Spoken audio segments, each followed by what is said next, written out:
My name is Folayemi and I'm the co-founder of EatDrink Lagos. EatDrink Festival started in 2015 and the idea behind the festival was to create an experience where food vendors that didn't have any physical location could come in person and meet their customers in real life and sell their food to our guests. Before EatDrink Festival was EatDrink Lagos, which was just a website where we used to review food and drinks from different restaurants and chefs across Lagos. So most of the vendors that featured at the first EatDrink Festival were vendors we had reviewed on the website that we thought were really great, but people didn't have a chance to meet them in person because they didn't have a physical location. We know how expensive rent is in Lagos.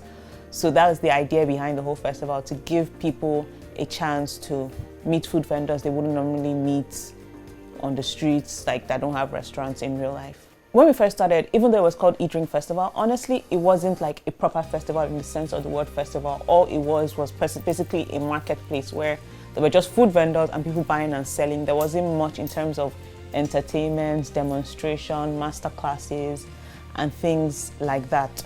So over the years, since 2015, we've been able to build on the festival experience. So this year, in addition to the food and drink vendors, we have something we call interactive experiences from our sponsors. So each one of our sponsors at the festival has a unique experience where people can go to their stand and partake in something. It can be VR games, it can be face and body painting, or just carnival games where there's something that our sponsors are offering to guests to engage them in an interesting way.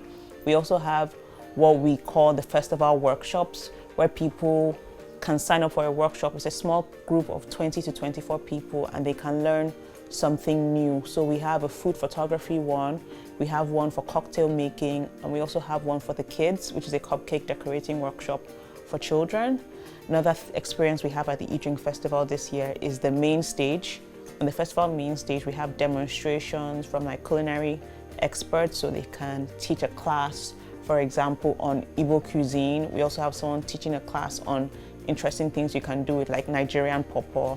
And we're also going to be having a barbecue masterclass on the main stage as well. But the biggest change that we've added to the EatDrink Festival this year from other years is entertainment with music.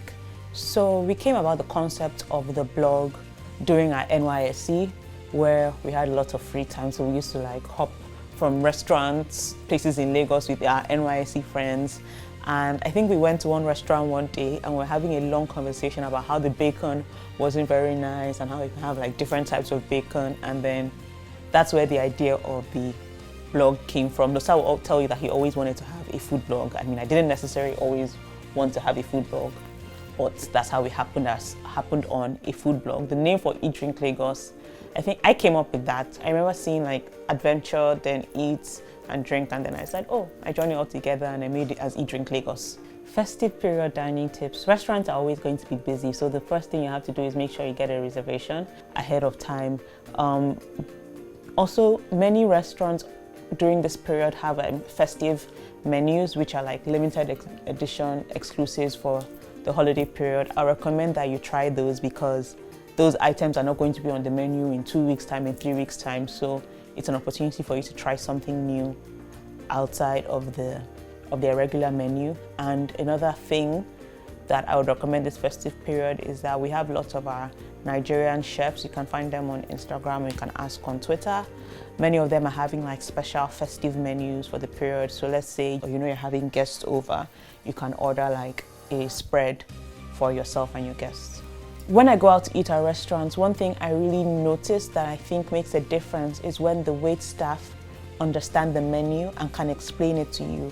Because when you go to a restaurant and you ask the waiter, what is item X, and is able to tell you, oh, it's a chicken that has been cooked 5 hours in XYZ sauce, and then we baste it with this to make sure it's like this. In comparison to when you go to a restaurant and you ask the waiter, oh, what's this?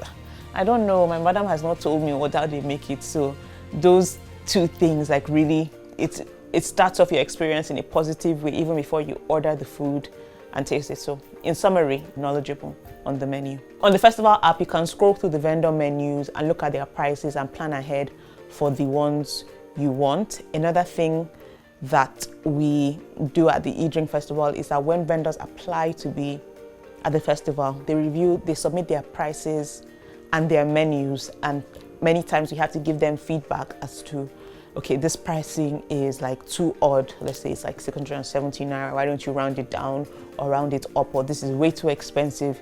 You can't charge 1,000 naira for one prawn at EatDrink Festival. Please review your pricing so it's more in line with what the festival is supposed to be, which is, it's not really an opportunity for people to just come and like hike up their prices to benefit from the festive season. We want people to like serve like smaller portions, tasting portions. People can eat as much as possible and not feel like, okay, once they order one meal, that's it. The idea is that there should be variety and people can go from stall to stall and try different things. We source for our vendors via an open call on our website. Vendors can fill the form and apply to be at the festival.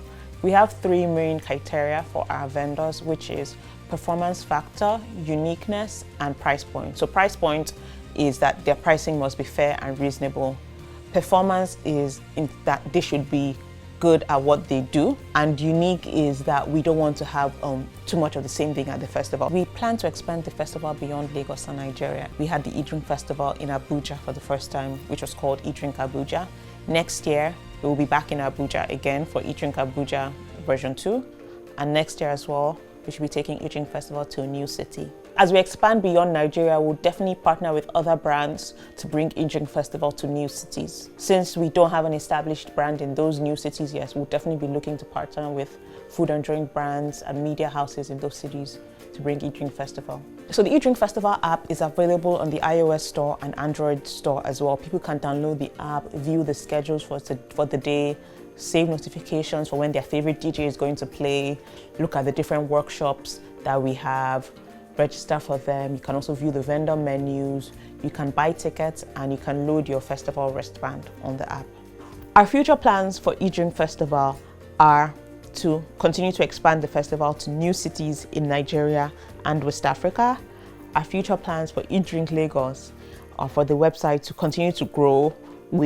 Earlier this year, we've added external writers for the first time. So we want EatDrink Lagos to be really a cultural phenomenon on food and drink culture in Nigeria and Africa.